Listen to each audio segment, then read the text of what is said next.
So I'm going to create a track from start, not from start to finish, but I'm going to develop an idea as much as I can in an hour, and then we'll do a Q&A. So let's do it. I'm just going to do something that I want to do today, basically. So I'm going to do tech house because I've done a bit of kind of melodic stuff lately. I've done some big room EDM stuff, and I've done some like filthy house as well. So I'm just going to go for something really groovy because that's what I'm feeling.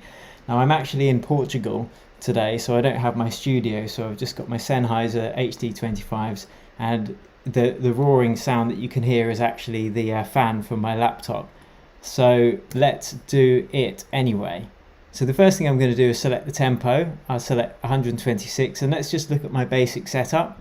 For anyone who's watched this channel, you kind of know my basic setup. I've got a sidechain trigger, which is just a little rim shot that's really short and sharp. And if we go into my routing, we can see that it's set to sends only here. So you can't actually hear it, but then you can use it to do sidechain compression. I've got a kick track, my drum rack, a bass MIDI track, and then an audio. I don't know why that's there, but whatever. And then I've got some auxiliary channels set up. So I've got a room reverb, really short decay time, and I'll show you about what we're going to do later with that.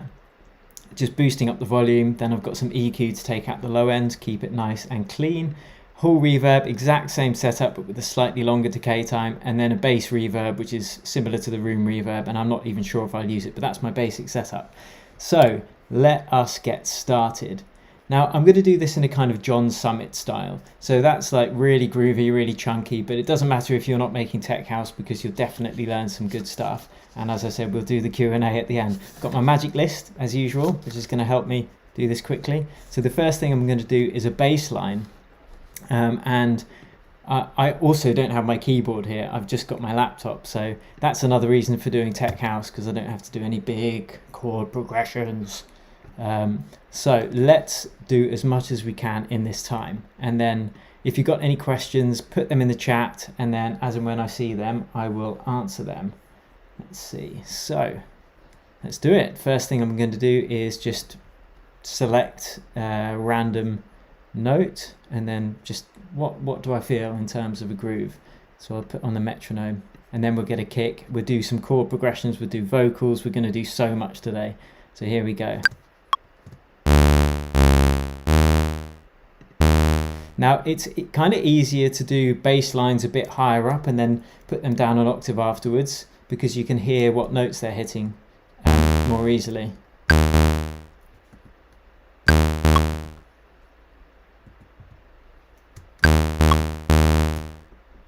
And you can actually just draw out the rhythm on one note if that's easier for you, and then you can move the notes afterwards.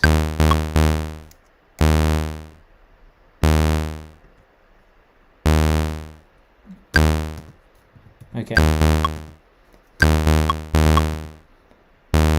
So that's what I'll do. I'll just draw in the rhythm first. And then I'm going to move them up and down. Let's call this something though. Let's call this deep fried. Depth fried. He almost was. Cool.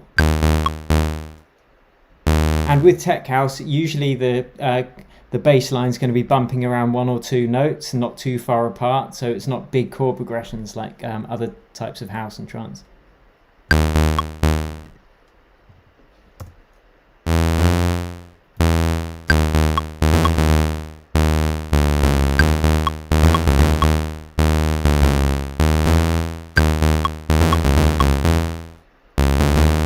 Now, a way to make this easier as well is if we set our bass line to be monophonic, because we don't want the bass notes overlapping, and that's going to help us here as well.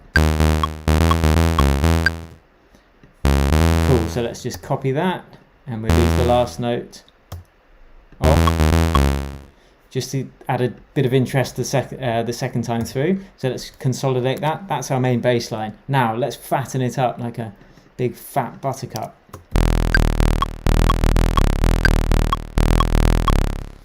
So let's firstly just take that frequency right down. So you can already hear that tech house vibe. I'm just going to check and see if I've got comments and stuff. Love Tech House, cool, awesome, seems to be working then. I shall continue. Now I'm going to show you something really cool here. I'm going to actually make this really wide. Oh, by the way, on my master channel, I've got this utility plugin with a shortcut so I can test it in mono, make sure I'm not running into any phase issues. Top tip number one, do that. Okay, so I've grouped this analog and I'm just going to duplicate the chain. So now we've got two exactly the same. I'm going to pan one left and one right, and then I'm going to make a tweak to one of them, which will allow them to spread out. But make sure, I'm going to check in mono.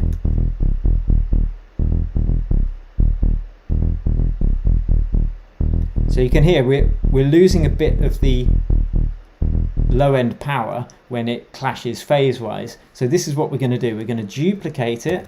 We're going to create a sub bass track like so. I'm going to ungroup this for the sub bass because I only want one sine wave for the sub. Why is that not working? Let's just delete one of those, put this back to the center, and we're going to choose a sine wave for this second bass, this sub bass. You might struggle to hear this. You know, it depends on how low your headphones go.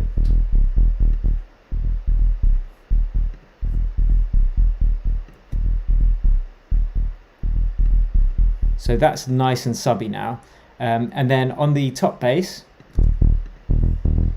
we can just put an EQ on there, take out the sub bass frequencies. And now when we go stereo and add the sub bass in, we've got the power. Now what I'm going to do is now group them together before we add the kick. Group those. And the reason I'm going to group them together is so I can put a sausage fattener on there. You don't have to use a sausage fattener, but I'm not going to just use Ableton plugins today because I don't want to. So let's fatten this up.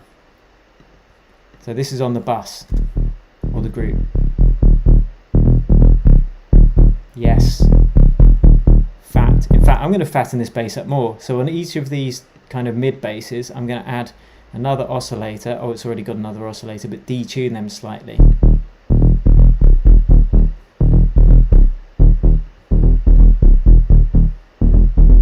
If you do it too much, it'll sound weird. Like, that's a fat bass line, mate. Okay, right, onto the kick. So it's really important to pick a solid kick. So I'm going to go, and as I said, if you've got any questions at all, we will be doing a Q&A at the end. So write them down, and I've got my magic helper and also my wife kind of writing down your questions. So let's go to my favorites. It's important to have favorites folders so you can work quickly and keep the flow going. So I like using MIDI for kicks because you can quickly then kind of swap them out and if they're not working very well. So there we go. You can hear it's being kind of drowned out by the bass at the moment, but we'll sort that out in a sec. Don't you worry about that.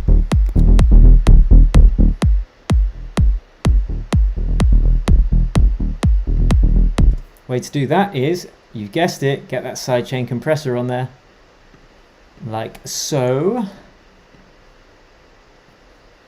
And then take the threshold right down. We're just going to give it that pump.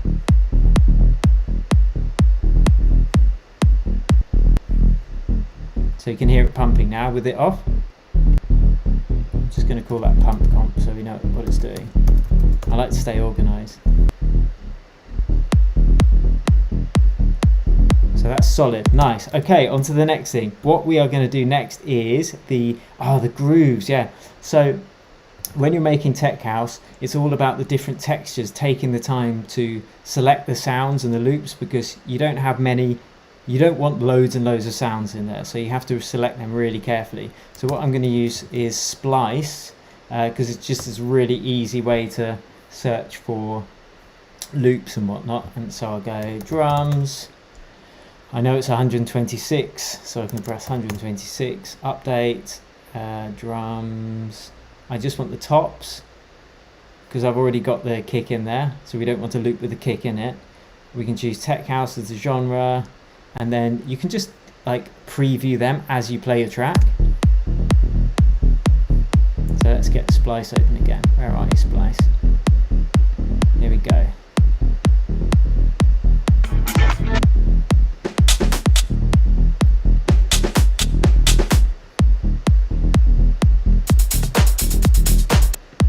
That's cool. So we're going to have something a bit kind of rolling like that. So we're not going to be using groove. We're not going to be using like the groove pools in here to give it swing. We just want it kind of pretty straight.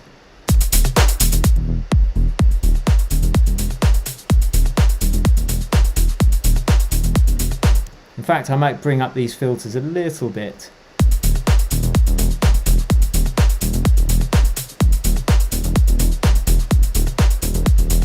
And then on the bus channel, we can actually add another filter after it. So I'm going to use this wow 2.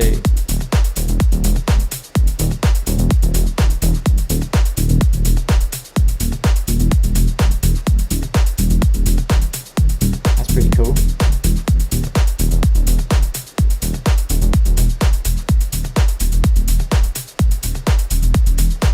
So we want another groove on top of that though. So just to give it some more interest in the high end, and then we're going to find a vocal hook and all of that good stuff too. And remember, you can use these processing techniques and composition techniques in any genre. That's the wrong one. Come on, Splice, show yourself.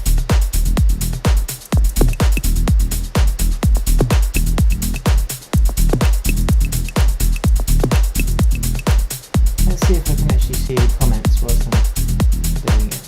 I'm not sure if I can.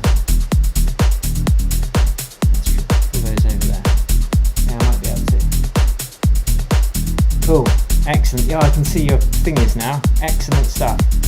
Right, where is it? Here we go. So let's add that other loop in really quickly.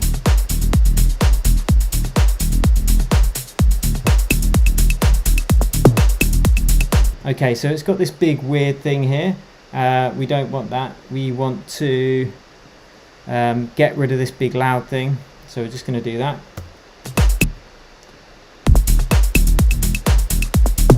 Because that's really kind of distracting, and we don't need that. We just need that high-end stuff in the loop. So now we've got this, like those clavs. So this is without them. Let's have the clavs in.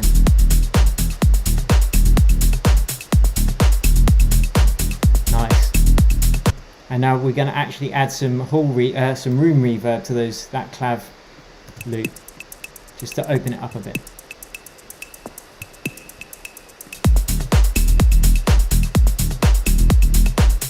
But that clap's not really doing it for me.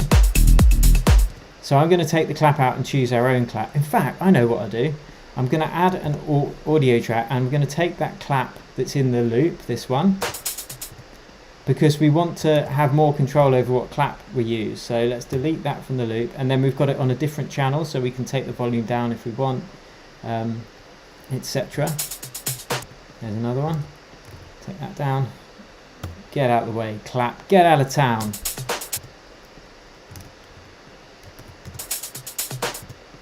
Okay, you could probably hear the fan now. Just imagine it as relaxing background soothing rain, not a really loud obnoxious fan.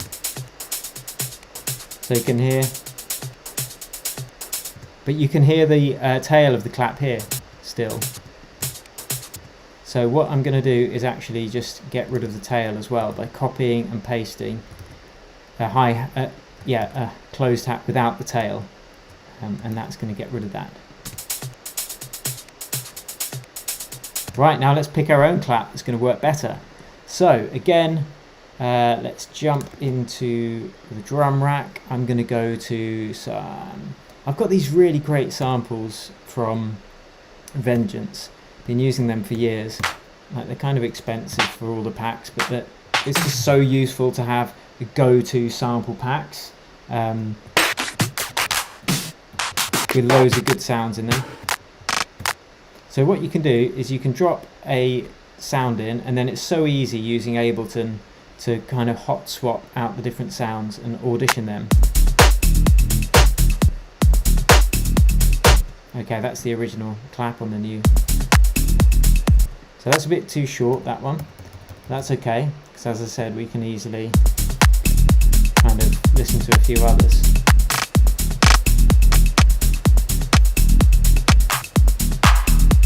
That's a bit too long though, a bit too housey. We want it, yeah, we want it really like short and sharp because it's tech house. And now let's bring in some of that original hat from the loop to add some low end weight.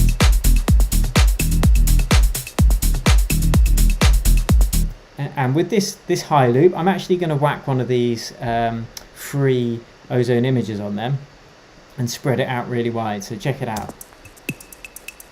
Width, stereoize.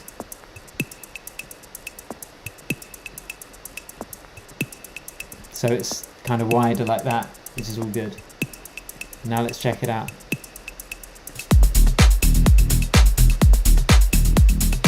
Cool, okay, on to the next thing. I've done the claps, let's pick some vocals, and we will be doing the mix as well, and adding some atmosphere and adding some synths.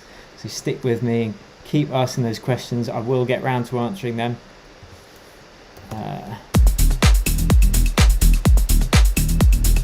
So for the vocals, again, I'm going to go into Splice for this. I know that I'm writing it in the key of, let's see, shall we? If we go into the bass line, you can see that the kind of main note that it's bouncing around is D sharp. So we know it's in D sharp minor really. But the beauty of tech house is you don't actually need to use vocals in the exact same key.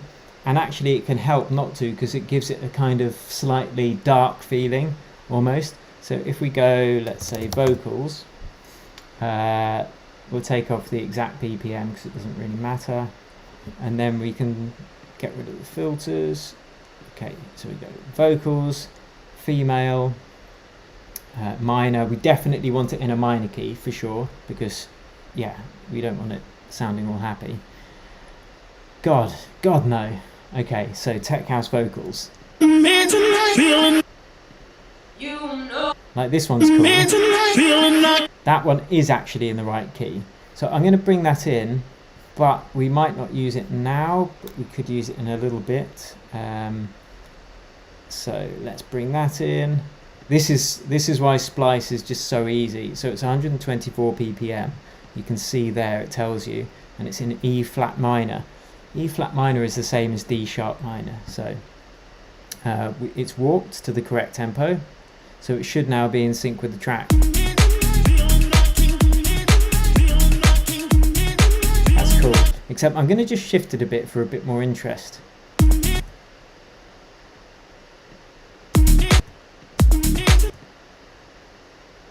Like so.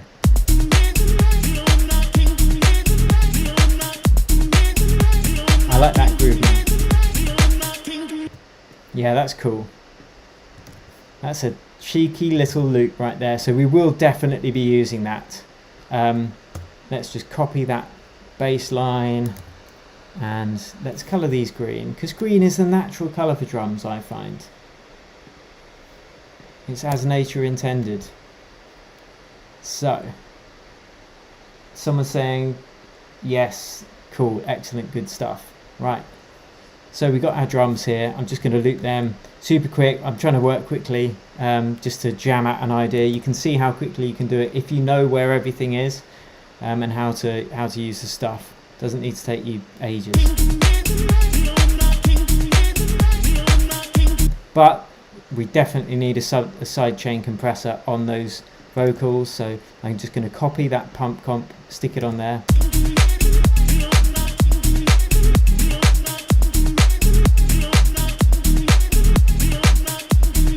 Nice.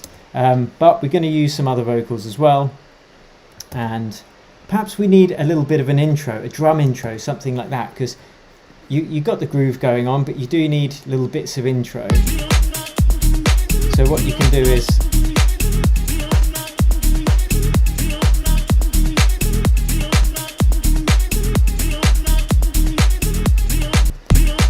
so you can have a little skip at the end of 4 bars, say. Like that. And we want some kind of nice like atmospheric drum rolls, so I'm going to look for that. Let's just have a quick look in my drum hits, maybe drum intros. Let's see if I've got any just...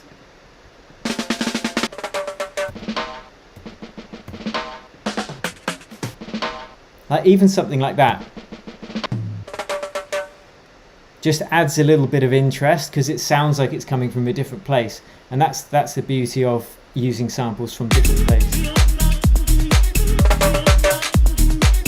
Like, it doesn't matter if it's a tiny bit out of time, it's for the vibe. And we can add some reverb on that, or maybe some hall reverb, make it bigger. Yeah, that's the ticket. So now we've got this at the end.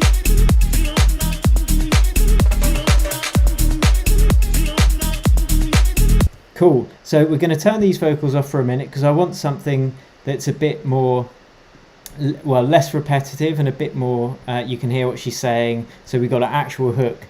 We will be using this in a bit though. So let's go back into Splice.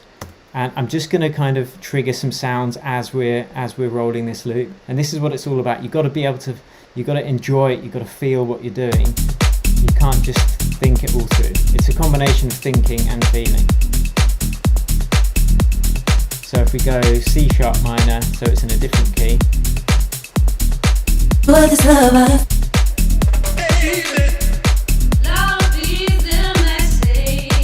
Yeah, like that. I could totally hear this like on Toolroom Records. That's a tune. Let's get that down there. Love is the message. Love is the message.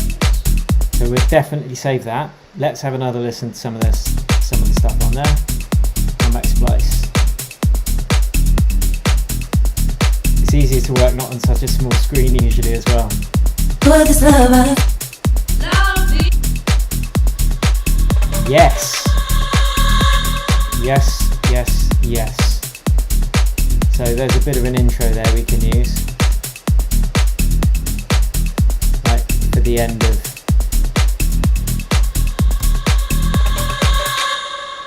Nice, and then you've got a break. So little things like that just give tech house the atmosphere. Cool, so... Now what are we on to yet? We'll choose one more vocal and then we can kind of splice them all together. Love. Love on my own. Love on my own. Right. That's cool too. Right, so we got a few sounds we can play with now. Stop it. Desist. So let's drag a couple of those in there. I'm not sure about this last one actually, it's a bit annoying frankly. Die. Right, okay, cool. So we got some vocals. Let's get like an atmospheric synth for the break. This is what we're going to do. We're going to bring this loop in and then we're going to do some arrangement too, so don't worry about that. Let's bring this loop in.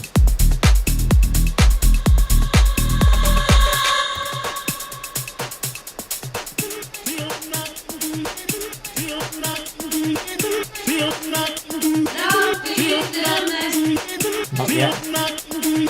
Okay, let's just do some arrangement right now. I mean, I was going to wait till a bit later, but let's just, if you're feeling the groove, you're feeling the groove, so let's do it. What we're going to do is, we're going to insert some time by holding Command, pressing I, and it's going to insert lots of time there.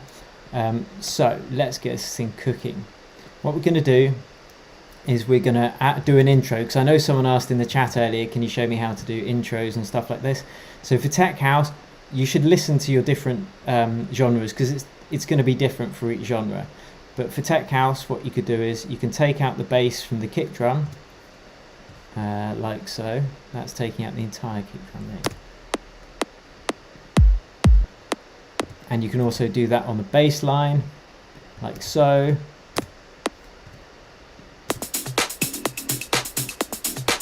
Maybe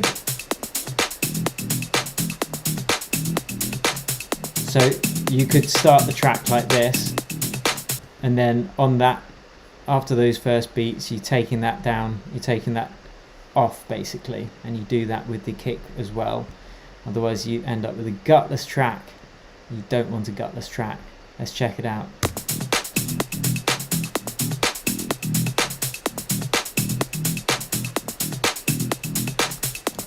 I haven't got it turned up very high in my headphones actually as well, which is probably good for my ears. But you could have something like this, so this would be the intro.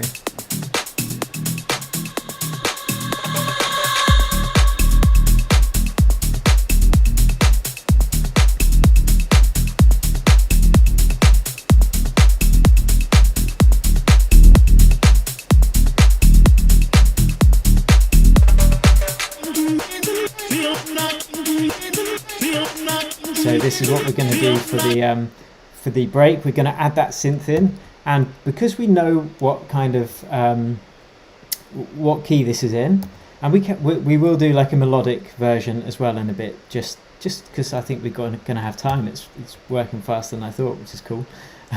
So let's get synth.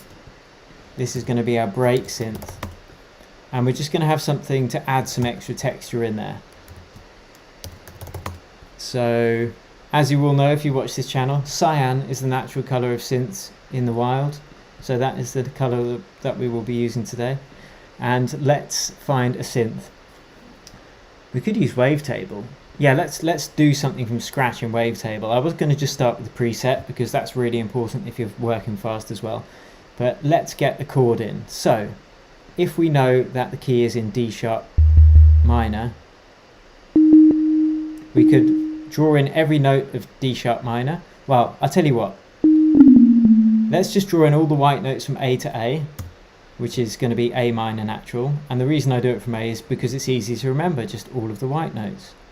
Boom, boom, boom. So now that is an octave in A minor natural. Just grab them all, put them up until the lowest A is actually on a D sharp. And now you've got D sharp minor natural. Bish, bash, and as they say, bosh.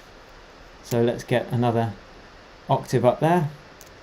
And now if we press fold, all of these keys are in, all of these notes are in the key of D sharp natural minor, D sharp minor natural. So I'm going to just tap them across so you can't hear them play, and let's build these chords.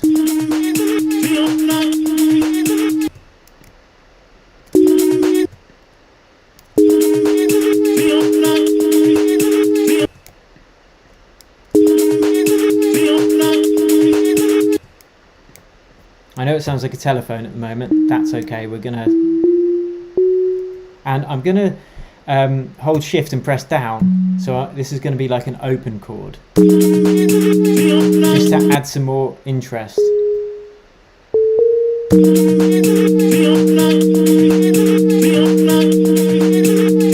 So once we got a nice big pad sound, which we're going to do now on the wavetable, first we are going to have an envelope that opens up on the filter, I think.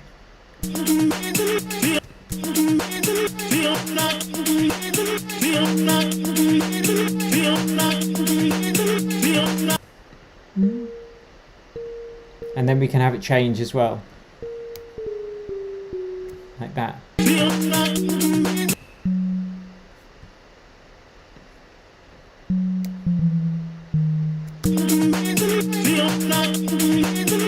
Now let's make this a much more interesting synth.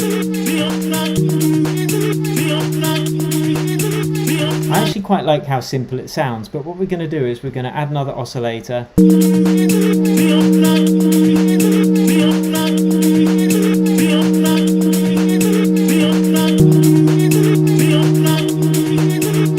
Detune it slightly.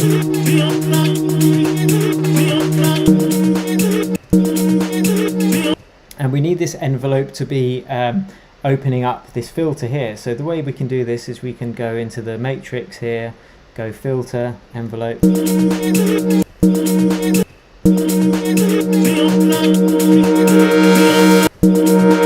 Like so. So now it opens up over time. Let's make it last longer though.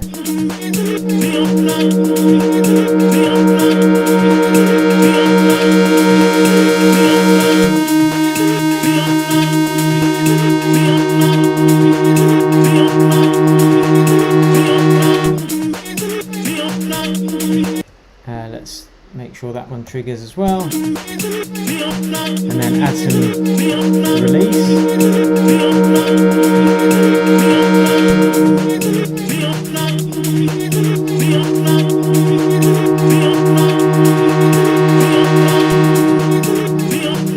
So we're really getting something much more interesting there. And let's add something with the LFO as well.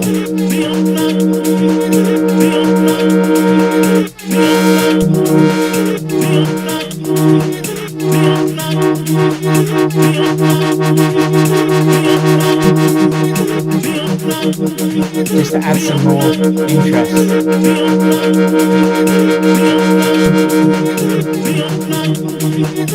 And let's get some big reverb on there, full reverb. Yes, now you're talking.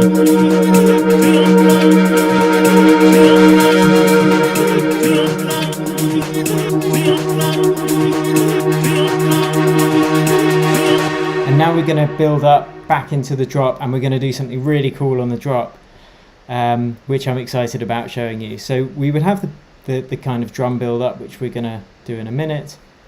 So I'm going to just grab everything there, copy, paste it here. Whoops, need to paste it in the right place. Cool. And then you can have this for the build up as well, that same vocal.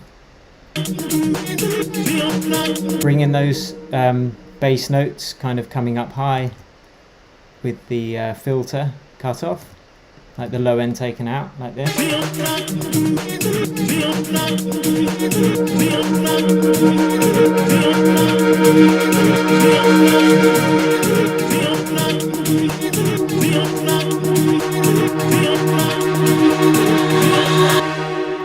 And then really it would be, actually you would definitely want to do this in terms of arrangement. At that point you need a bit more of a build. So what we're going to do is we're going to copy and paste that second bit of drums.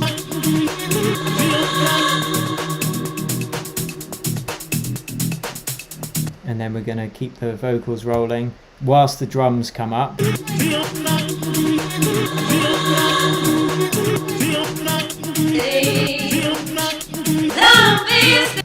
Let's just get this in time as well. I'm going to just drag in.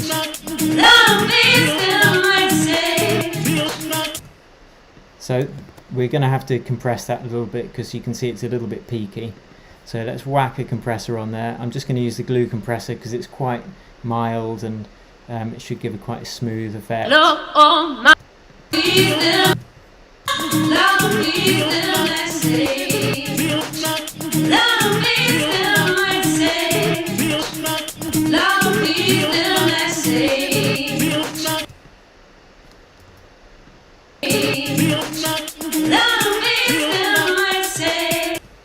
And then we're going to have a pause for a second, and then this is where the cool thing happens on the drop. So you would have the kick, well let's grab everything ready for the drop, full steam ahead, battle stations.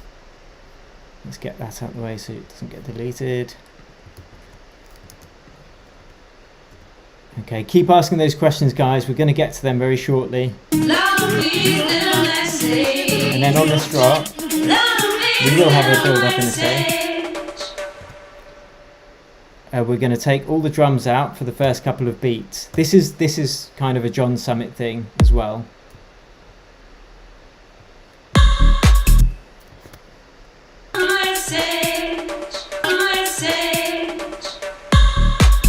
So the beats don't come in till the second kick, so it's like a bit of a cheeky tease, if you will.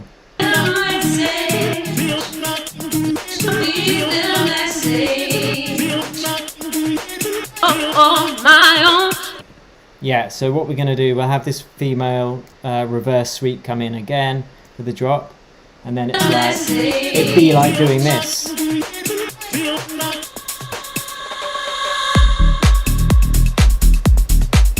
We're going to do some processing as well, don't worry, to fatten all this up, which is something I don't usually go into that much because of time, but we're actually making really good time here, so I'm going to get a big clap. Again, I'm going to go into my favorite. I'll go to big claps. This is a sample I made, so deal with it. Yeah, and I've used this. It's kind of one of my signature sounds.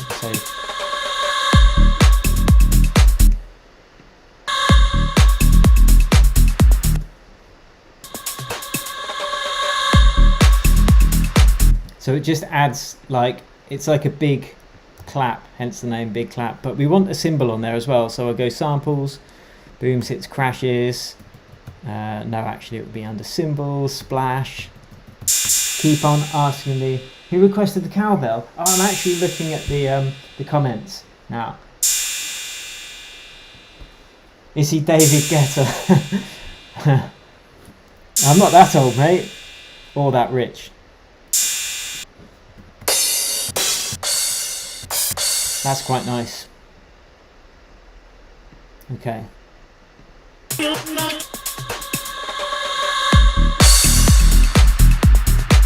So we're like toying with people's expectations.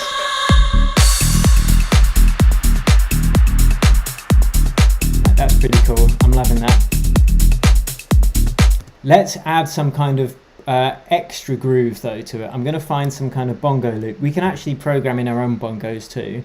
Own bongos. But let's see what it would be under just anything with drum loops, ethnic world, congas and bongos.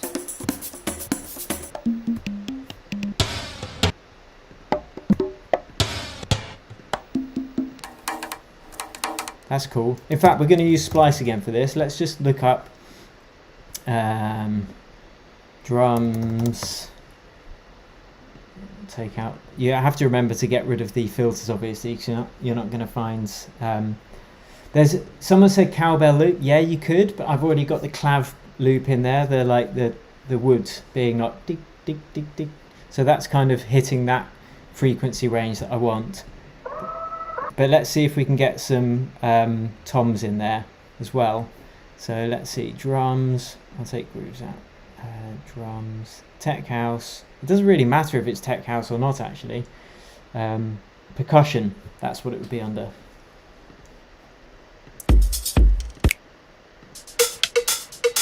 Loops. That's a bit too much.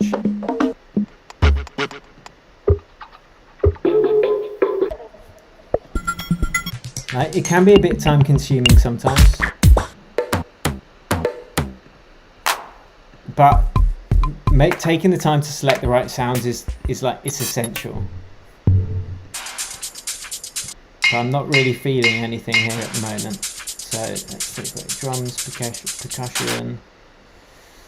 Doesn't look like I can actually select top congos. Oh, bongos. Here we go.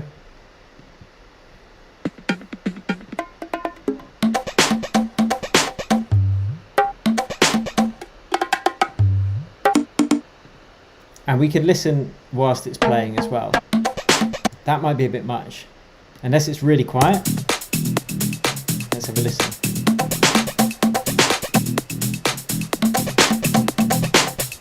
What we're going to do is we're going to slice this up and we're going to use it a little bit, but we just really want the tom sound.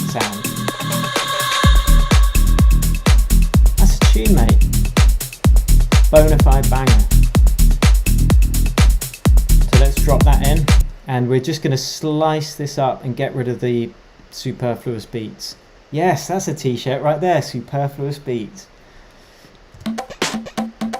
So we'll get rid of the claps.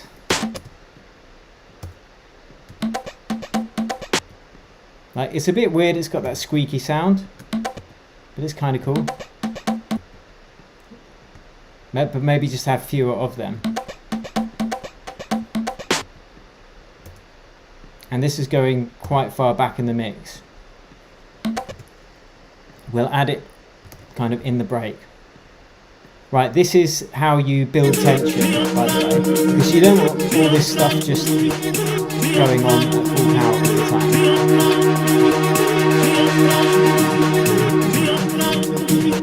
we're going to do, we'll leave the drums and the big clap and stuff separate from the main groove so we can process this all together. I'm going to group this together, call it drums, and what I'm going to do then is do a bit of tension building just to make it more interesting. And we're going to build in this, where is that bongo loop I just did?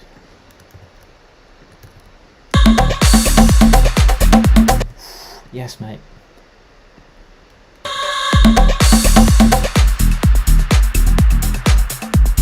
Yes.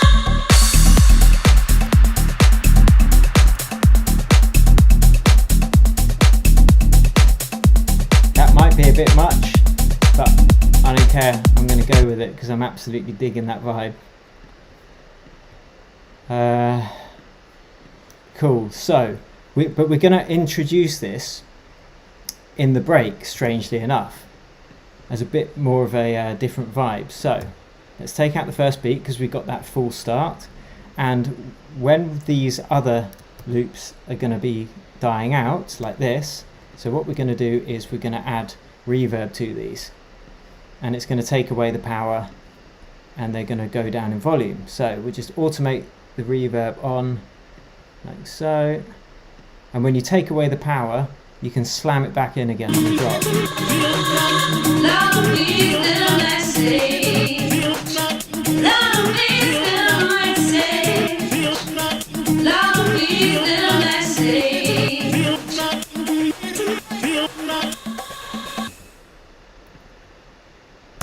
So we are going to bring that beat in. We're using a filter. So we're going to filter it like so. Keep asking those questions. Just name those toms epic. Epic! I wish I had production buttons so I could put loads of reverb on my epic tom voice.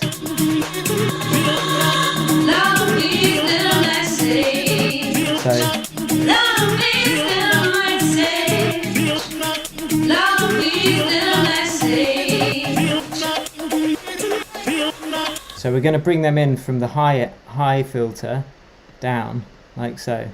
But I want them fatter. They're epic, but are they fat? I ask you that.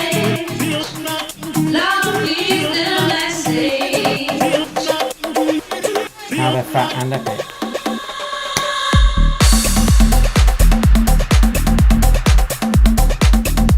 Yes, bass. So now let's get some of those vocals in there. On say John Summit's track, Deep End, the female vocal is the track, you know. So if you are making a deep house or a tech house track, sorry, you wanna spend your time getting that right sample. I don't want to spend too much time on it because time is limited. I found a couple of cool sounds, but you know, having a full hook like that would be amazing. So now, how are we going to make this even fatter? Yes, fatter still. We're going to do this. We're going to group the kick and the bass together like a crazy mofo, and we're going to make it fatter.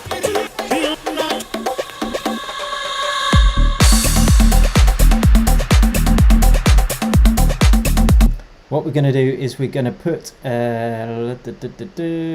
decapitator on there, and we're just going to kind of fatten it up a bit. So let's loop it, fatten it.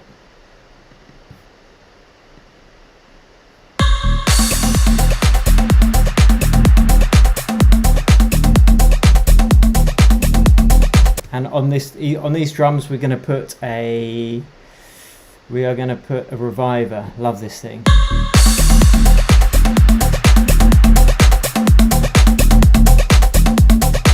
I'm going to take down epic a bit too epic.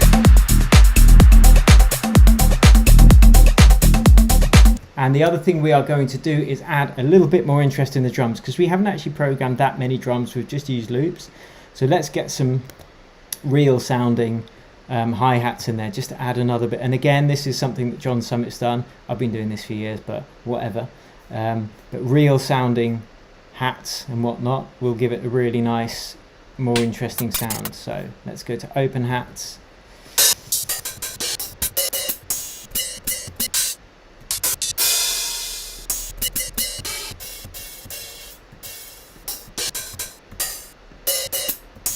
So you can hear, like, having like a good selection of samples is key.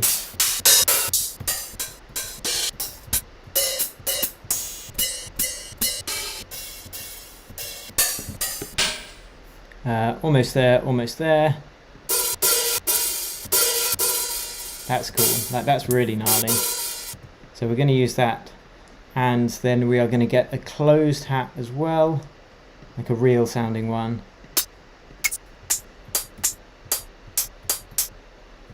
That'll do. And we're just going to beef these drums up a tiny bit. It's all about sound selection. So for this really gnarly one, we are going to go to classic, make sure we've got sustain set to full, and then it closes off as soon as the MIDI note finishes. And that's why we do it like that with an open hat. So we can go.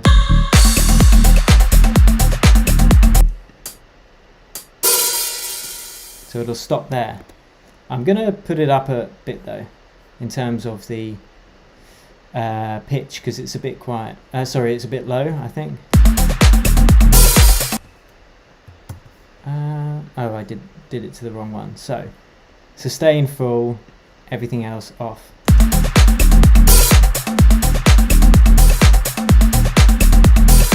And then we're going to take out the low frequencies from that open hat as well, because I can hear there's a lot of low end. Yeah. So if we put the real drum sounds in, we've got this kind of cool effect. Whoops.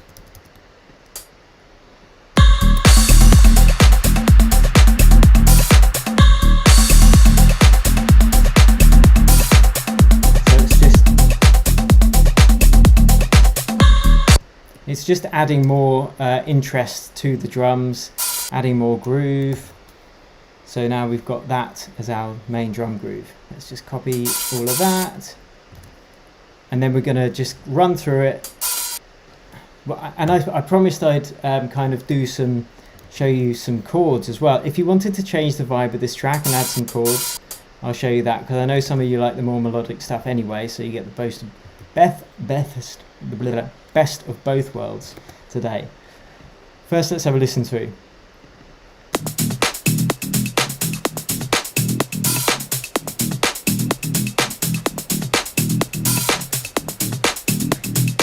What I might do is actually take out the first one, so you don't want to overdo special moments, you know, so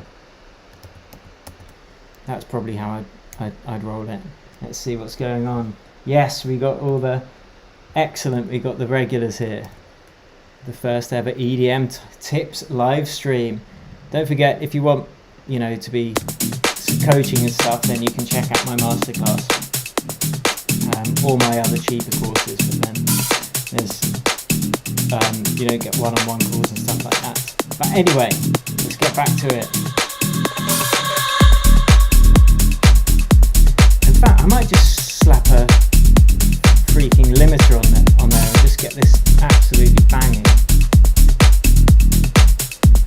So what we're going to do is,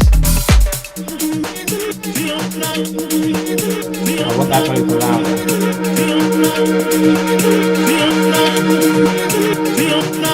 And I'm going to take out the pump.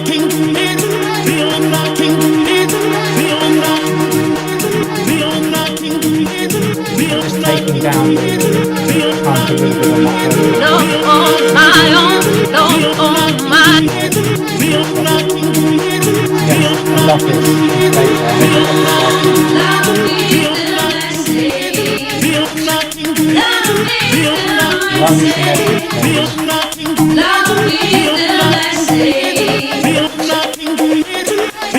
Yes.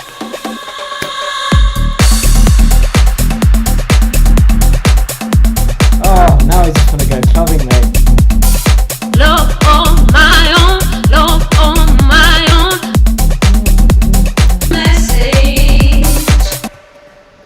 That is a banger. Right, okay, now let's think about this. Let's think about this, guys. Think. We want to have, like, we'll do like a chord progression as well for you melodic heads out there. We'll just copy this little bit across one more time. I probably won't kind of keep this in the final track, because I think I'll probably finish this because I'm loving it. And this has taken 50 minutes so far, literally. When you've got the right workflow, the right training, then yes, of course it takes time to be able to do it this fast and practice. But yeah, whatever. So let's do a bit of a chord progression. I'm thinking stabs, because it's got a techie feel. So what can we do? Stabs. Let us use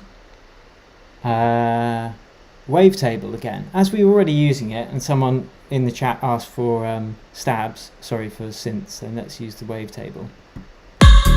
So we know again it's in D sharp minor, so we can draw in those.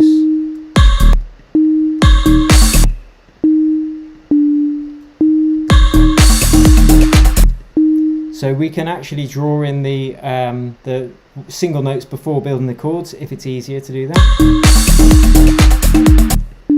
And again, they're kind of weaving in around the beats.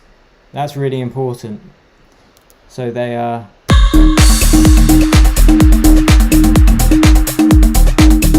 Whoops.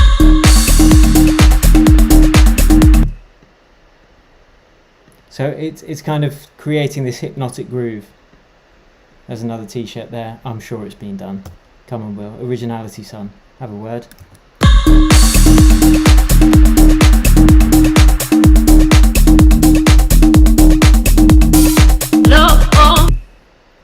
So you can hear that's kind of playing with the groove that's already being laid out by the drums. So if you wanted to have a chord progression, you could turn off the bass and work it out. That's probably going to be a bit quicker, and then we'll put the bass back in and change the bass note.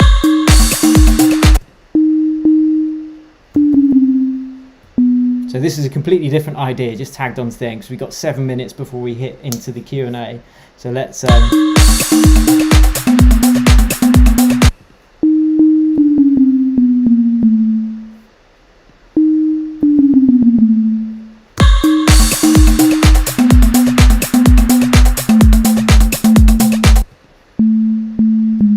that's the note. So all these bass notes are in the key of D sharp minor.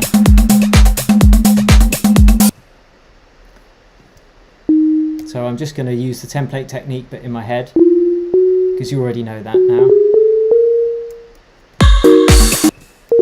And then we will draw in, we will do some programming on the synth as well.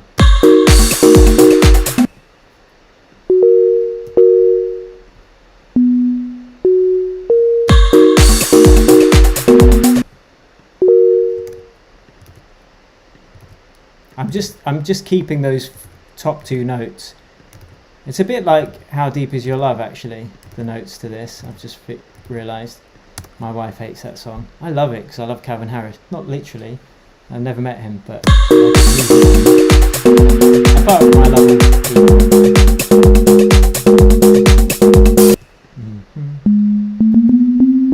So we're moving away from the tech house vibe, of course, but it's just another option there for you if you want to do it. And now let's get some cool stabby sounds here.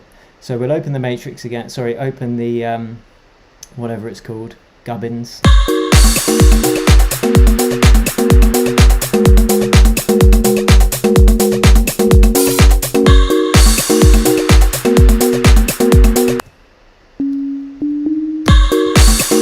And we've got the stab already from the attack. That's the amp envelope, so we've got it nice and stabby.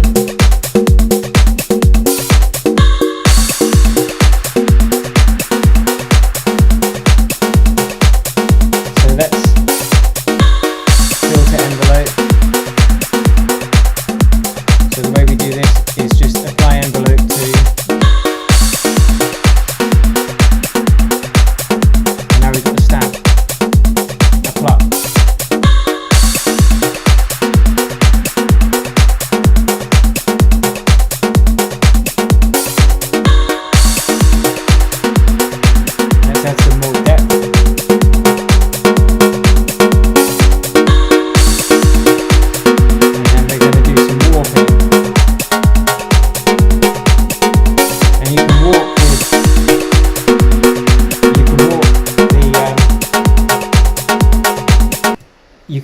you can do the warping by using the envelopes as well, so it kind of happens over time.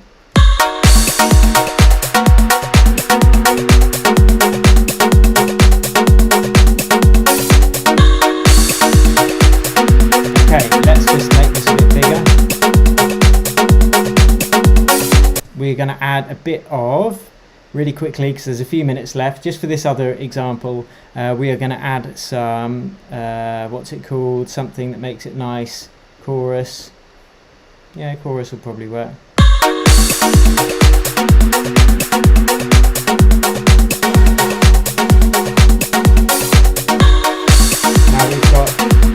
Now we've got this room reverb that we're using on it, so let's change the bass notes now to match this.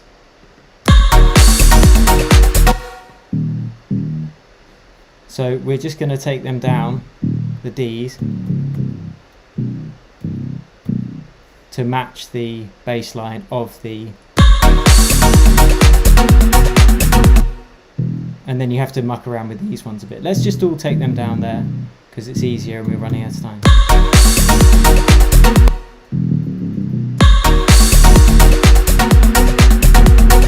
Oh, that's why it sounds weird, because we've still got the sub bass that's not changed yet. So we have to make sure that we do that for the sub bass too. And then the last note would be...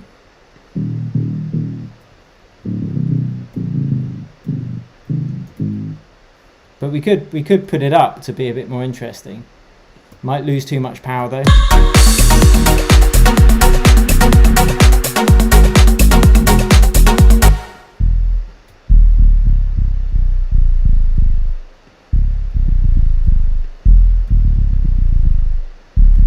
I could work out what those relative notes should be, but we're kind of running out of time, so I'm just going to make them all Gs, just so we know it's going to work.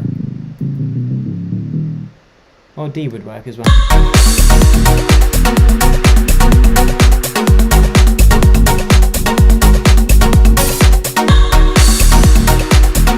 And then of course the other vocals will work on that too.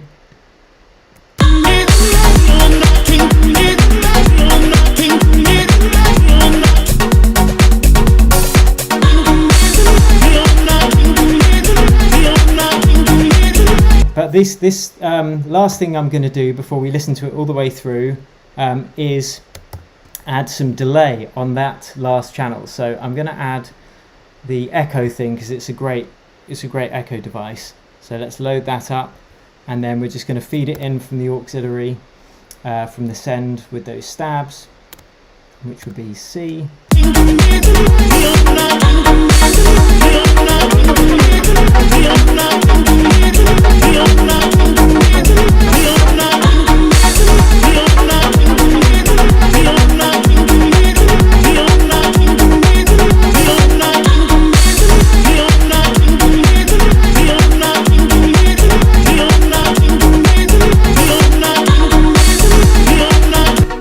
Someone asks, Ryan, oh yeah, no, cool. Ryan's already answered that.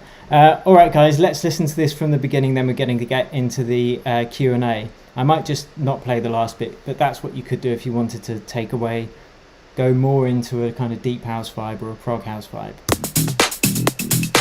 But we're going to stay filthy. We're going to keep it tech and have a drink because I'm well thirsty.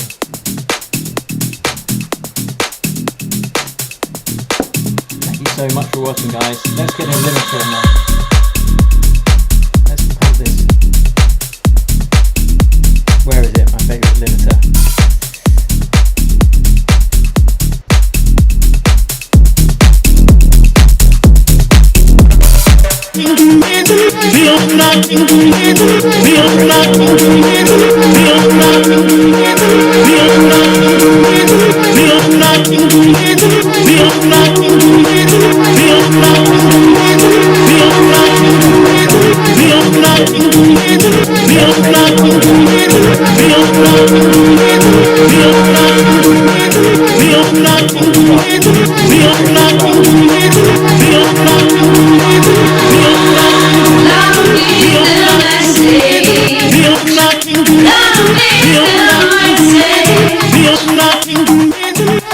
Nothing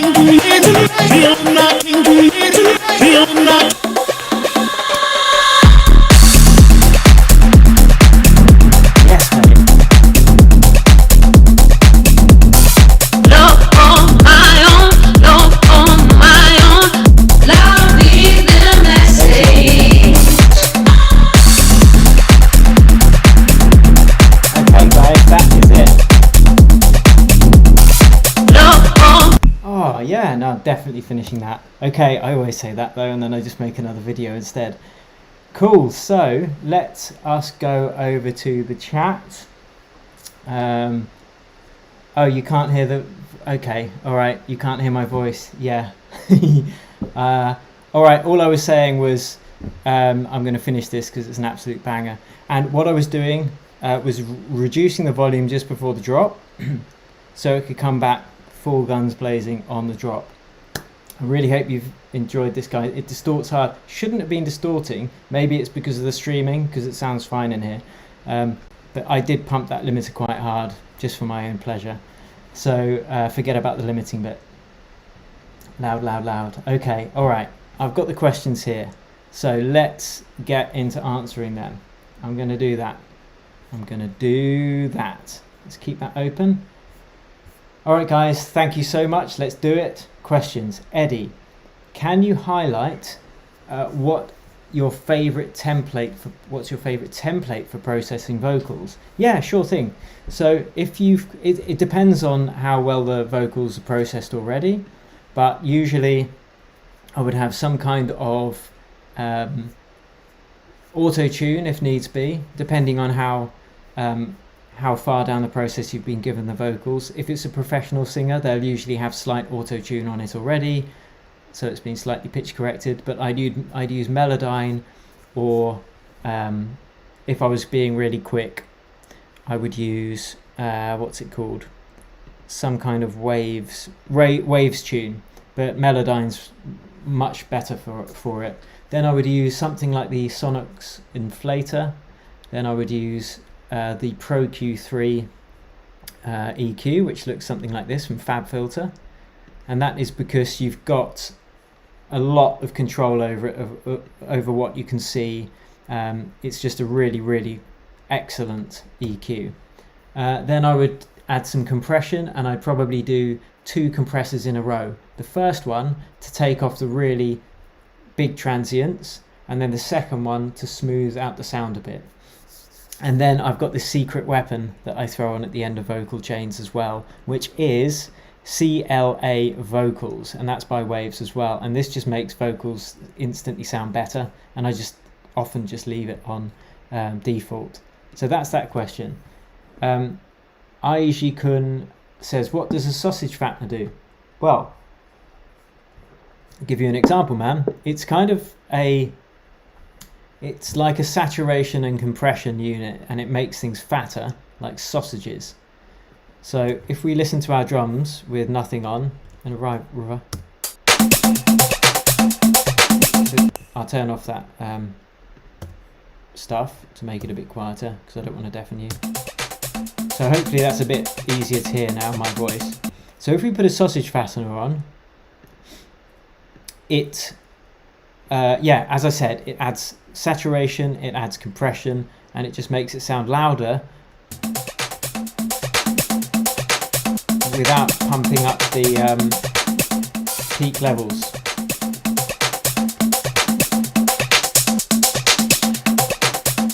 So that's what the sausage fattener does. It's kind of an old plugin now, but it's still really good. So yeah. Keith Rogerson asks, separate from this, can you please do a video about using sends and aux channels? Yeah, I'll get round to that. I'm going to actually do some videos on Ableton Live as it's being released soon, and they're going to be the best gosh darn videos on the internet about Ableton. Peter asks, how do I add variation and ear candy in tech house tracks I make? They seem repetitive. I have Serum with loads of presets for doing it back, but can't seem to get it to fit and struggle for ideas of how and when to use them. Yeah, that is something that you need to figure out with Tech House, because it is repetitive, and it is the ear candy that does make the difference. So little things like that drum roll I did, that Bob Marley sampled drum roll, will add interest. Little synth textures that might only pop up once. So for example,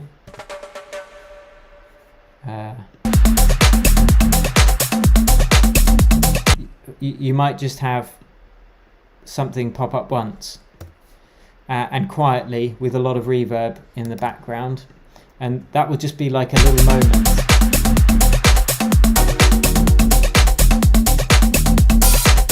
or a synth swell. But the best thing to do is listen to reference tracks. So in the style that you're making, listen to tunes that are really good in that style, and you'll get some ideas about how to use ear candy and when.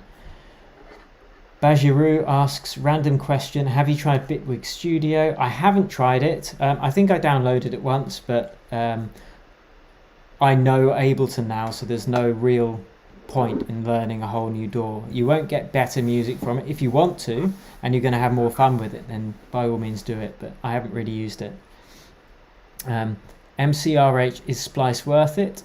I always think when stuff is accessible like that, those vocals have already been used hundreds of times. Great question, and that does happen. I've written tracks and then someone else has said, oh, I've used that vocal on a track. It does happen, yeah. So Splice, I think, is better for drum sounds, single shots and loops. If it's something as distinctive as a vocal, then it's better to use a website like soundbetter.com, where you can actually commission a professional singer. Yeah, of course it costs a lot more money than using Splice. It might cost you a couple of $100 to get a top line sung, but then it's yours. So yeah, that would be or just work with someone, a local singer who's good, and just agree to split everything if you make it big. So then neither of you are putting any money in, you're just putting your time in. Peter asks, how do you keep ideas fresh and stay inspired? Some days I make a tune in an hour, respect to you, sir. And other days I can't come up with ideas. I have inspiration playlists. So in whatever media player you use, in various different genres, just drag in your favorite tunes, and you can just listen to that. And especially if it's in a different genre, it might give you inspiration. Or go to an art gallery, switch things up, do some exercise. You know, inspiration is a fickle mistress. You can't, if you're doing it professionally, you can't wait for inspiration. You just plow on, and sometimes inspiration will come. But having sample banks to scroll through, presets just to play with, all of these things can just spark off an idea. So that's what I'd say about that. Roy asks, hi Will, is it necessary to put effects, sweeps, noise, cymbals in the same song key? No. Pretty much no. Because sweeps and noise, I mean, if it's a sweep, like a tonal sweep, like a synth riser, and I'm making it myself, I will start on the root note of the key, and I'll end on the root note of the key a few octaves up. But in terms of white noise and cymbals, they don't really have a key because they're what's called atonal. Yeah, I'm going to stop saying it's annoying me. Right, Maceo asks, hello, I've got a problem. When I compare my tracks to professionals, either I have too much little peaks or there's almost none. I really have any problems with hearing compression. Any tips? Parallel compression, look that up, that's going to help, because you can still have some transient peaks and you can also compress it to get it sounding louder. Also saturation, which is what I was doing in this track, with the Oxford inflator, with the sausage fattener, that stuff. The saturation will make your track sound louder without them sounding distorted. Okay. Lots of questions. Right. Next, and Anima asks, how much does a personal lesson cost with you? I only do one-on-one coaching during my masterclass because I simply don't have time. I get requests every day for that. So the masterclass does have one-on-one sessions, so you can check that out. I'll put the link below anyway. Mr. Brown asks, question, should you sidechain everything? If not, what shouldn't you sidechain? Great question. So sidechain compression will vary on what kind of genre you're doing. If you're usually, the bass would be the first thing you should sidechain compress. Having said that, sometimes you might want the bass note to sound at the same note as the kick, in which case you can sidechain compress just the sub bass, which is where the kick's going to predominantly crash. And then, so an example in this track. Let's have a look. if we go into our kick and bass, at the moment I'm sidechaining the whole of the bass line. But if you wanted this first bass note, let's delete that. You know, sometimes you might want that being heard with the kick, as opposed to being ducked like this, which kind of takes out the power. So if you do want that, what I would usually do is I'd just have a little bit of sidechain compression on it. You know, like an inaudible amount, because that's going to give you more headroom. So I'd take a little bit, but then the biggest sidechain I put on the sub bass separately from the upper bass, because that sub bass is going to be clashing with your kick. So that's how you can get the best of both worlds. In terms of other things, sidechain compressing the vocals a tiny bit can help to give it a very slight pump, but you obviously don't want the vocals being drowned out by the kick in most situations. Don't sidechain compress cymbal crashes, because they play on the drop. And yeah, that's what I'd say about that. Okay, synip or CNIP. Do you set sidechain on the kick and no sidechain on the bass? If using a compressor for this, do you set it to peak or RMS? I set the sidechain to be triggered from a separate channel, because if it triggers from the kick, the duck can be quite long, whereas if you've got a really short, sharp stab like that, then all of the control of the length of the pump comes from the compressor itself. Or you could use something like X for Records LFO tool or Nicky Romero's Kickstart. Both of those kind of imitate sidechain compression just by ducking the volume. So Leon asks, this is going to be a radio ready track. How would you then turn something like this into a club version? I would finish, it's pretty much there in terms of the idea. What I would now do is arrange it using another track as a template if I needed to. So I could load in, say, a John Summit track into Ableton, look how it's arranged, and then copy that arrangement but with my own elements. Arrangement is one of those things that isn't worth experimenting on that much. There are tried and tested arrangements. Your creativity and experimentation should usually fall within the composition and the sound design, stuff like that, rather than the actual arrangement. There are exceptions to that, but you should definitely be copying the arrangement of other tracks when you're starting out. And then after doing the full arrangement, I would then mix it, master it, and I DJ it out as soon as possible. So before lockdown, if I was DJing, I'd just do an arrangement really fast, burn this down, or like now it's not burning, of course, just save it, and then play it out and gauge the reaction from the crowd, and then I could go back into the studio and make tweaks. Okay, next question is from the Gaza DJ, an absolute stalwart of this channel. Thanks for joining us, man. Gaza asks, I've DJed for years, always listened to dance music, and I'm familiar with the arrangement, but I struggle with ideas. Any other tips Will could offer on coming up with ideas? As I mentioned earlier when I answered, I can't remember whose question it was. Peter's, yeah.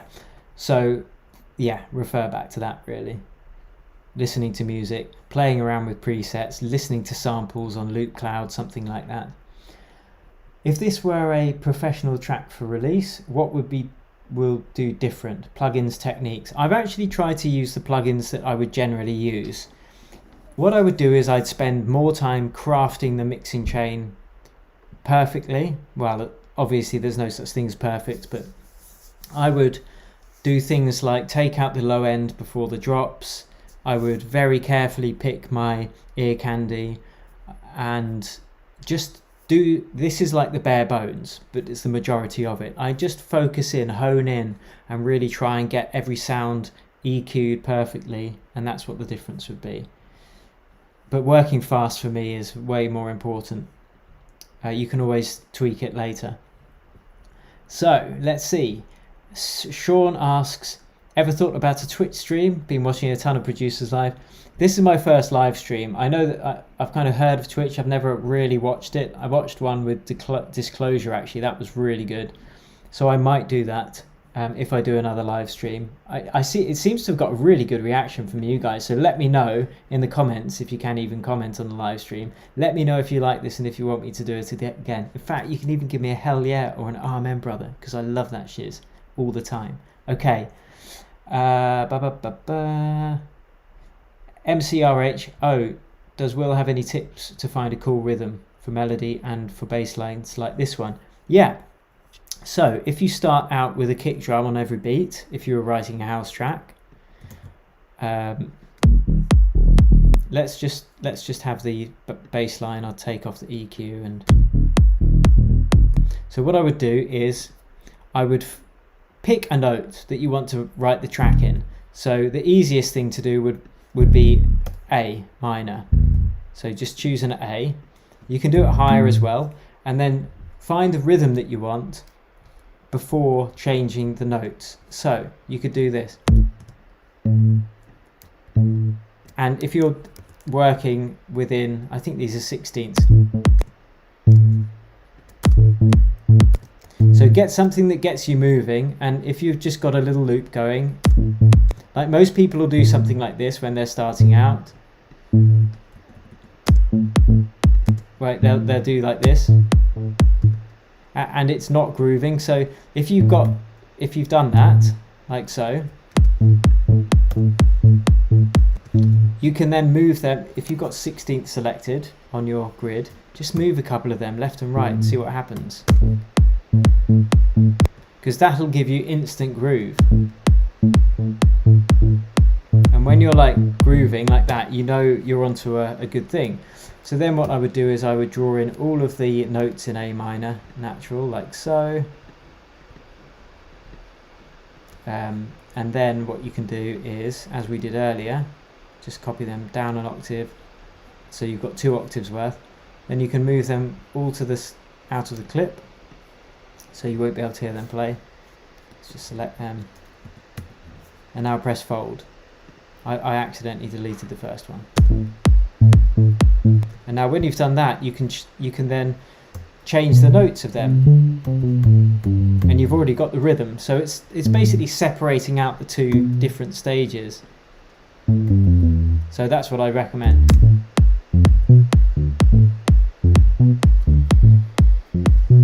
So then you can drop them down an octave until it's bass territory. And that's a bit low, so I might put that one up an octave. So that's my tip for that. Okay, next one. DJ Adam H, one of your students here. Hey Adam, good to have you, man. Producing and Juno style prog. Other than that, using groove function at Ableton, what else would you recommend to get lazy groove whilst tight perk is a bit robotic? I would just use the groove function. Otherwise, you can, you can slightly shift claps back and forwards. So at the moment, we've got no groove pool on this track. So if we turn the drums down, if you wanted a bit more of a swing to that, you could move some of the claps a tiny bit before, which will give it a slightly human feel, and you could move the other claps slightly behind the beat, but it will give you a looser feel.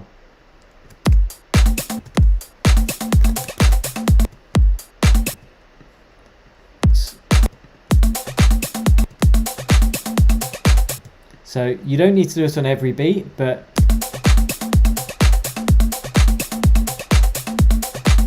and this is how it was before, like right on the beat, and this is, and that's how you can add some extra groove, is by doing it manually like that, manually shifting stuff. Okay, let's see. Now we've got a question from Tom. Tips for mixing sub bass with bass and kick. As I showed you in this example, man. I know some of these questions might have been before I'd gone all the way through anyway.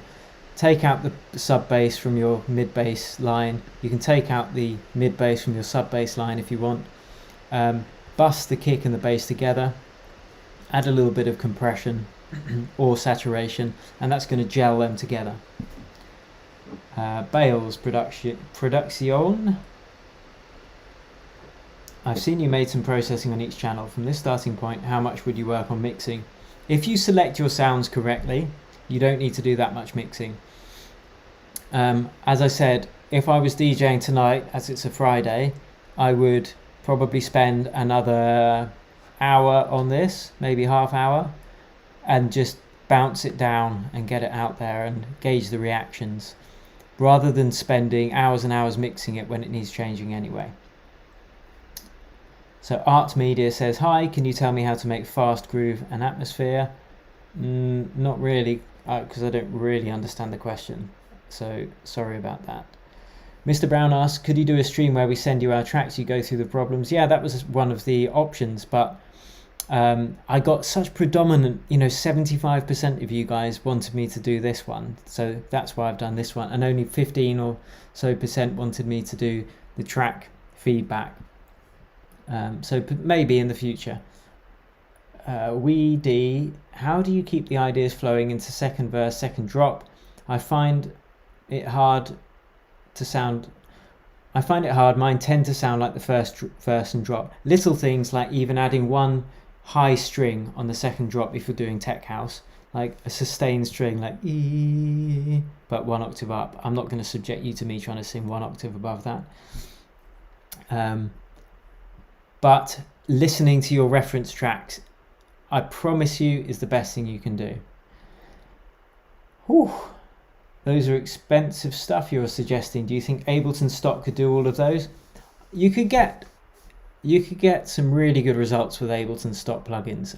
You could probably get 85% of a truly pro sound with Ableton stock plugins. If you are only going to buy one plugin, actually, exciting.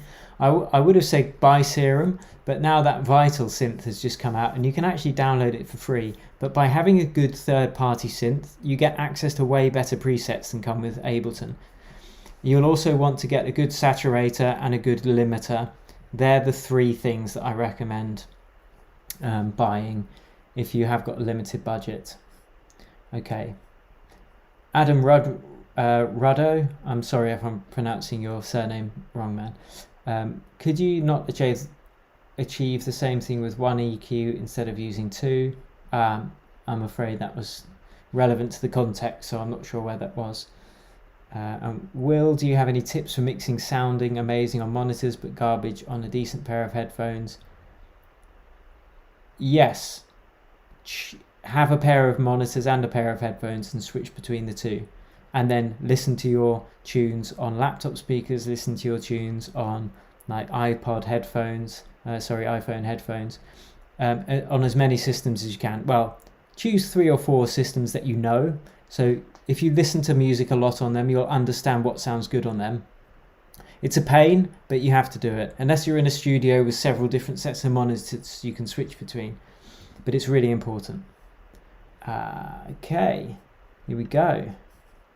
We have got Eric from, let's see, Will, do you have any tips there? Mike asks, do you use the stock plugins, the stock Ableton reverbs as your reverb of choice? Yes, usually, even though I've got better, like the Valhalla Room reverb is better, but it's just because I tend to have these already loaded into the template that I use them.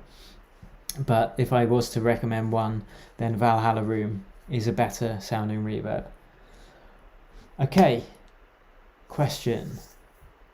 Will, why do some producers don't like to use limiters or use at a minimum level only when mastering?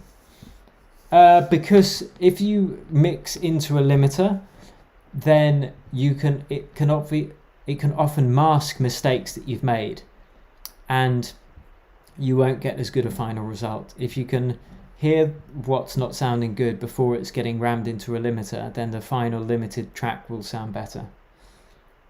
Keith Lane asks, what percentage of plugins have you bought that were snake oil over your career? That was snake oil. I don't think I've actually bought any plugins that were snake oil. I've bought loads of plugins that I never use, but none of the ones I've bought have not done what they said they were going to do. I would say the biggest disappointment was buying Renaissance bass from Waves, only to discover Bark of Dog is free and does the same thing, and it might even sound a bit better. So Bart asks, Boris Brasher suggested your video in public about his style you made a while ago. He approved. Did you know that? I did know that. I was really, really flattered and honoured that Boris liked that video. English Bull, will you do any more D&B tunes? I haven't done any because I don't get enough requests, and I need to... Making videos takes a long time each week, and that's why I like to do stuff that I both love and that people want to see. So I get requests for like UK garage and stuff like that, but I get them so rarely, I know that I wouldn't get many views on them, and that is an important part of what I'm doing as well. But I might do another D&B because it has been a while and I do love it. Danielle says, this track sounds great. Thank you very much, Danielle. I missed it, but could you show the bass and bass line and how you made it? You can watch the recording and you'll find out there. How you make that groove and vibe, it's from the heart. Yes, it's from the heart. It's from practice, and then you've got the skills to be able to translate what your heart's saying into your hands quicker. So practice is key. What do you exercise do you recommend for better music? That's a massive question. Take my courses. Will says, and practice. If you're not going to take my courses, try and recreate tracks, a couple of tracks from your favorite producers, and focus on trying to get them as similar as you can. That would be my suggestion for getting the fastest results. Okay. Will, do you have any advice about selecting the correct sounds? Listening to your reference tracks, scrolling through as it's playing, as I was doing with the drum sounds. So you have something that complements the other sounds. So if you've got a really subby kick, you probably don't want a really subby bass line. So be in mind, they might sound great on their own, but it's the context that matters. Ooh, getting a bit thirsty and tired here. I'll do a few more, and then I reckon I've earned myself a cold beer. Okay. Andrea, hey, will it be okay for you that I change your mixes, add other vocals and use my sounds? It's a short answer for you. Yeah, you can. Bear in mind, people email me asking me that every week, and actually I heard a tune that I pretty much just wrote, and some guy had just taken it and then released it as his own, which is fine. You know, that's why I give them away, but be mindful of the fact if someone's already done that, you maybe they'll pursue you about it. So it's on your own head. That's all I'd say, because a lot of people watch these videos and download the packs. David says, hi Will. Hi David. Can you show us how to do a slow build up and a hard melodic drop? Not today, man. I'm done. Like, I'm quite tired now. Darian says, are there any songs that you've released that I can check out? There are indeed. If you Google search the Visionaires, it's a few years since I've done the Visionaire stuff, and on Spotify if you search for Will Darling as well, and YouTube as well. But I haven't been releasing much for a couple of years because I've been focusing on EDM tips. VD asks, do you use SonarWorks reference when mixing? I've got it, but I don't really use it, but it is really good. It's just I'm used to not using it. I have been actually approached by a few labels about finishing some of these videos, so I will probably start releasing again in 2021. Art Media, best plugin for vocal change. That CLA vocals by Waves that I showed earlier, that's a good one. And last couple of questions, because it's been an hour and a half now. Hey, do you think we should get a DAC amp? I don't think it's necessary. If you want to, Philly boots. And Craig asks, what's the best way to keep your missus from knowing how much pounds you spend on plugins during Black Friday, #divorce? Sorry if I haven't got round to answering your questions, but I'm quite tired now, my throat's hurting. So be here next week. I don't know what video I'm going to do. I might do a live stream, I might do a pre-recorded one, but thank you so much for joining me in this. I really hope you've enjoyed it. Let me know in the comments if you have. And until next time, let's see. If I sign off and then can't stop it, I'm going to look like a right wally. So let's get that open. Until next time, cheers and happy producing. Oh shit, now I look like a wally.